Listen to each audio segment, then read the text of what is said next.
24 ዓመት እድሜ ላይ ያለው $10,000 ደሞዝተኛ ነበር።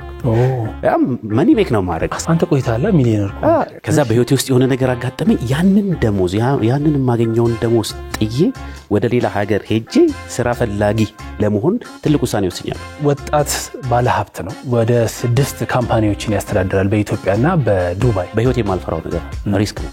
የሆነ ነገር ጥቅሙ ከታየ ገደል ገባለሁ። ብዙ በቃ የወሰድኳቸው ሪስኮች አሉ። ምን እንደማስብ ታውቃለህ? 3 ቀን 4 ቀን በተከታታይ ሰላም እንቅልፍ ከተኛ ፋሪስ እየሰራ አይደለም ነው። ህይወትን ቻሌንጅ ካላረካት በስተቀር ጥንካሬን አታውቅም። ሁሌም ዘና ብለህ የምትኖር ከሆነ ኮምፎርት ዞን ውስጥ ነው እየኖርክ ያለው። ተስማምቷል ማለት ነው። ፌል ካረክ ግን አደቀልክ። አንዴ ያቺ ኮምፎርት ዞኗ ትንሽ ጋደድ ካለች ወደ ታች ከወረደች አፈር ከደም ይበልጥ ነው የምትለው። ያቺን ስሜት ፈራታለሁ። ብዙ ሰዎች ሁሌም ራሳቸውን ካሉበት ሲቹዌሽን ውስጥ መውጣት ይፈልጋሉ። ችግሩ ምንድነው? አክሽን ውስጥ አይገቡ።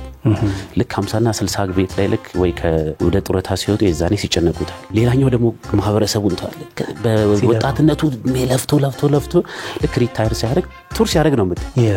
እኔ ከልጅነት ጀምሮ እንደዚህ አይነት አነቃቂ ነገሮችን እሰማለሁና ሰዎች ያለፈበትን ህይወት ሲነግሩኝ እሱ ያለፈበትን ህይወት ሳይሆን እየነገረኝ ያለ ብዬ ነው የማስበው። ይሄ ማይንድ ሴቱን ነው የጭንቅላት ጥንካሬው ነው። ብዙ ባለሀብት ሲባል አይወድም። ለምንድን ነው? እኔ እንጃ ትርጉም ይመስለኝ። ባለሀብት ከገንዘብ ጋር ይያያዝ። እሺ ባለጸጋ ነው የሚሻለው። ባለጸጋ ነው የሚሻለው።